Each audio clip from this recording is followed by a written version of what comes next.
Graça e paz a você que nos segue aí no canal Academia Cristã, seja pelo Facebook, seja pela nossa lista de e-mail, seja você que está conhecendo aí o nosso site.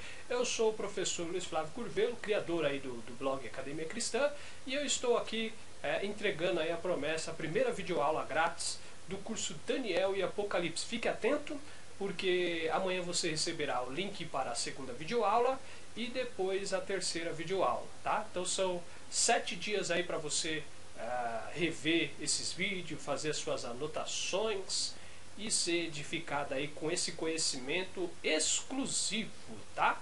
Então, sem delongas, vamos para a aula conhecer um pouco mais. Pois bem, a maioria dos povos antigos mantinham em suas crenças a ideia de que o mundo girava em torno dos ciclos, onde o mundo tinha início e terminaria com o final fechando o ciclo. Muitos mitos mesopotâmicos possuíam essa ideia, que acabaram influenciando a crença dos israelitas. Veremos essa teologia na tradição yavista, né? Ou seja, a escola yavista que confeccionou grande parte do Antigo Testamento. Tá? Você que quer conhecer um pouco mais, fique atento que nesse curso, nessa primeira videoaula, você vai conhecer sobre a escola yavista, a escola deuteronomista e a escola sacerdotal. Mas se você quiser conhecer um pouco mais, se matricule aí no curso Introdução ao Antigo Testamento, onde você vai aprender aí toda a construção do Antigo Testamento e também, além dos 39 livros, você vai aprender sobre os 7 deuterocanônicos, tá? Que tem grande relevância para quem estuda teologia. Pois bem, então você viu lá que o ciclo das mitologias mesopotâmicas se estendia de um início e de um fim, né, com catástrofes e tal. Você vai encontrar esse resquício até entre os maias, tá?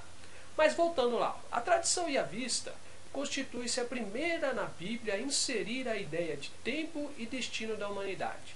A yavista tem uma perspectiva universal, situando a história de seu povo no horizonte de todos os povos e fazendo-a surgir não de Abraão, origem de Israel, mas de Adão, origem da humanidade. Seu ensaio tem caráter narrativo, interessando-se em mostrar de que forma Deus quer tratar o mundo e o homem e como este corresponde a Deus.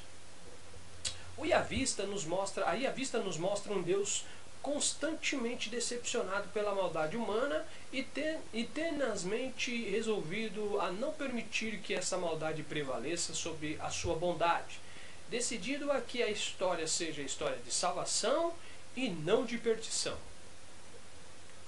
O horizonte vai agora estreitar-se. Do universalismo dos capítulos precedentes passa-se ao particularismo de um personagem singular, Abraão.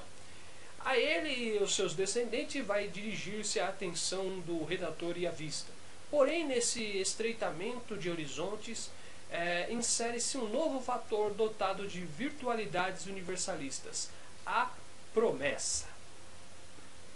A tradição yavista, a escola yavista, terá sua teologia baseada na promessa de uma descendência eleita em Abraão e na promessa de uma terra. No livro de Êxodo, a descendência de Abraão, assolada pela escravidão, receberá reconfirmação da promessa de uma terra, mas antes, assim como Abraão, terá que vagar por uma trilha a fim de afunilar sua esperança. As tradições sacerdotal e deuteronomista. Então você viu que a primeira é yavista, agora você vai conhecer um pouco sobre a sacerdotal e deuteronomista. A tradição sacerdotal mantém a síntese em que se movia a tradição yavista, da criação do mundo à entrada em Canaã. No interior dessa teologia, os conteúdos são os mesmos e articulados na mesma sequência: criação, corrupção da criatura, dilúvio, promessa, libertação do Egito, tomada de posse da terra. Os agentes da promessa são os mesmos: Abraão, Isaque, Jacó e Moisés. Apesar dessas coincidências, o autor sacerdotal propõe algo de original. Sua linha narrativa coincide com a do yavista. Está mais vigorosamente articulada, né? Então veja como existiu um progresso na construção da teologia dessas escolas, né? O tempo articula-se ao redor de 4 momentos: criação, Gênesis 1, nova criação, Gênesis 9, o pacto com Abraão em Gênesis 17 e a chamada de Moisés em Êxodo capítulo 6. A promessa segue referindo-se aos conteúdos já definidos: descendência e terra. O relato sacerdotal acrescenta a compra do campo de Macado Sara, Abraão, Isaac e Jacó. É o sinal de uma esperança inquebrantável. Ele é tudo o que os patriarcas possuem na terra prometida. Né? Então veja que da promessa, da descendência e da terra, Abraão agora começa a adquirir a promessa, né? A realização da promessa, comprando um mausoléu, comprando uma sepultura que será numa caverna. O relato sacerdotal da promessa agrega também outro componente aos já mencionados. Deus se promete como propriedade aos filhos de Abraão. Olha que maravilha. O diálogo entre Yahvé e Moisés dá a esse elemento uma preeminência absoluta. Eu vos farei meu povo e serei vosso Deus. Êxodo capítulo 6, versículo 7. Essa promessa é reiterada em Êxodo 29, versículo 43 a seguir. Este dado de um Deus que se oferece a si mesmo como promessa está relacionado com outro traço próprio ao documento sacerdotal: a revelação progressiva do nome de Deus, que você encontra lá em Gênesis capítulo 17, versículo 1, né, Deus se apresentando a El Shaddai, né, para Abraão, e Êxodo capítulo 6, versículo 2 a seguir, né, Yahvé, que me dei a conhecer a Abraão, Isaac e Jacó como El Shaddai. Então olha aí a progressão dessa revelação, né? Pois bem, por último, o relato sacerdotal acrescenta a dimensão cósmica na promessa. As gerações, né, Toledot em hebraico, do céu e da terra, como esboço da cadeia de gerações que conduz a Abraão e à promessa. Por outro lado, a criação inteira é ordenada ao sábado, sacramento da aliança e recordação perpétua do desígnio salvífico, conforme Êxodo capítulo 31, versículo 16 a seguir. O homem é percebido como imagem de Deus. Ele deve conduzir a criação à sua meta, né, que é se multiplicar e frutificar e cuidar da terra e dos animais. Deus não entrega ao homem um mundo acabado. Seu ato criador se prolonga na história com a ação co-criadora da humanidade. O arco-íris representa a vertente cosmológica da aliança. Arqué e Telos, princípio e fim, aparecem reciprocamente articulados na protologia sacerdotal. O princípio é para o fim num movimento progressivo não suscetível de estancamento ou de regressão. Esta protologia cósmica aponta para uma escatologia salvífica. Né? Olha lá. O relato deuteronomista parece quebrar a orientação para o futuro dos relatos yavista e sacerdotal. O povo, solidamente instalado, goza da terra prometida. A promessa se cumpriu e é substituída pela lei. A esperança é substituída pela obediência. Isso não significa, porém, que a esperança seja eliminada. Há um potencial de futuro incluído no fiel cumprimento da aliança.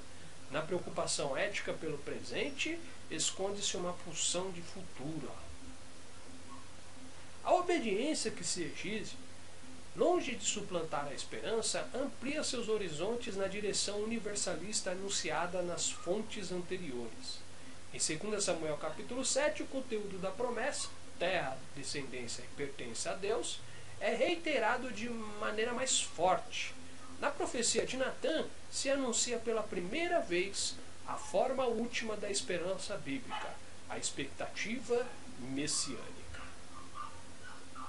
Podemos aprender com essas 3 tradições, ou essas 3 fontes ou escolas, que como alguns eruditos no meio, que diferente de outros povos, a escatologia dos narradores da Torá e da obra historiográfica deuteronomista e a historiografia cronista estão alicerçados na fé e esperança. Fé na criação e esperança de algo novo. Olha aí que coisa linda, né? Pois bem, Os juízos implacáveis que Deus estabelece sobre o homem são sempre acompanhados com um contraponto de misericórdia. Na sentença do paraíso insere-se um rastro de esperança, né? O mundo não foi destruído e acabado como a serpente pensou. Na maldição de Caim percebe-se a contraposição da tutela de sua integridade. O dilúvio deixa salvo um último resto, né? Noé e sua família. Enfim, da humanidade prevaricadora de Babel vai surgir Abraão de Ur dos Caldeus. Com a vocação de Abraão, em Gênesis 12, se revalida o propósito originário de Deus, a salvação do homem. Pois bem, nessa nova fase, a apocalíptica consolidou-se como expressão literária resultante da crise escatológica desenvolvida pelas historiografias do deuteronomista e do cronista, e pela articulação dos oráculos e a continuação dada pelo profetismo. A partir disso, essa literatura apocalíptica sempre ressurgia no decurso da história do judaísmo, sobretudo quando o choque com o poderio estrangeiro colocava em risco o destino final da história político-religiosa articulada por essas tradições. Olha que maravilha, né? Então a teologia do povo de Israel era uma teologia firme, né? Passava de geração em geração, eles estavam aí mantendo a revelação de Deus, né? Coisa linda. Vejamos mais. Essa visão de história do mundo e de sua relação com o Deus de Israel foi embrionária a uma visão que, muito posteriormente, pode ser identificada como escatológica no judaísmo. A escatologia como visão propriamente dita de um fim último, originária do pensamento grego, foi absorvida e desenvolvida pelo judaísmo a partir da ideia acentuada de que a história da salvação teria seu cume já no presente ou em um tempo muito breve. A acentuação dessa visão nasceu principalmente de elementos que foram entendidos como provocadores a esse fim, né? Como, por exemplo, guerras, catástrofes, calamidades, fenômenos extraordinários da natureza como o escurecer do sol, cometas e terremotos. Invariavelmente, esse tipo de convicção carregava em si um potencial explosivo de reações religiosas e concomitantemente político-militares. A escatologia dos profetas. Os profetas do século 8 e 6 antes da Era Comum, o porvir aparece cingido por um acontecimento que rompe a linha histórica a qual aludimos. Trata-se do juízo. Oséias, Miqueias, Amós e Isaías são testemunhas de uma história atormentada. Os pecados do povo desencadeiam a cólera divina que irrompe no que é conhecido no livro dos profetas como a expressão o dia do Senhor ou o dia de Yahvé, cujos efeitos alcançam principalmente Israel, mas acabam por atingir seus vizinhos e toda a humanidade. Então veja como a escatologia ela é universal, né? na visão dos profetas do Antigo Testamento. Pois bem, o sentido último dessa intervenção divina não é, porém, a destruição, mas a salvação. Trata-se de um juízo que supõe algo novo no final. A expectativa messiânica vai também aparecer nos profetas. Apesar de todas as catástrofes históricas, o Deus de Israel é fiel à sua promessa e a mantém acima da endêmica infidelidade do homem. Tudo isso tem certamente a ver com a escatologia, pois os acontecimentos são direcionados. O tempo é história e esta se encaminha para um término, a salvação. E tal término é fruto de uma intervenção decisiva e irrevogável de Deus. O término está longe ou perto, é intra-histórico ou supra-histórico. O importante aqui não é responder a essas perguntas, mas perceber que o determinante na ação profética é a entrada de um telos, né? De um fim, de uma meta última de toda a história que, sendo positiva, confirma a esperança e proíbe o desespero, mesmo nas situações mais difíceis. Pode-se então dizer que os profetas pré-exílios escatologizaram a promessa, e isso sem interpretar o telos, do qual nos falam em sentido cronológico, como término do tempo. As duas perguntas acima levantadas serão respondidas pelos profetas do tempo do exílio, a primeira, e os do tempo que precede o Novo Testamento, a segunda.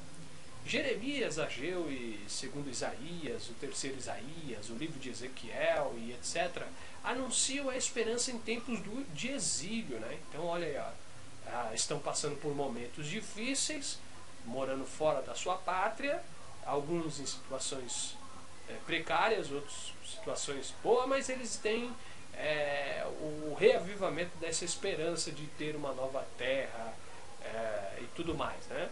Vejamos.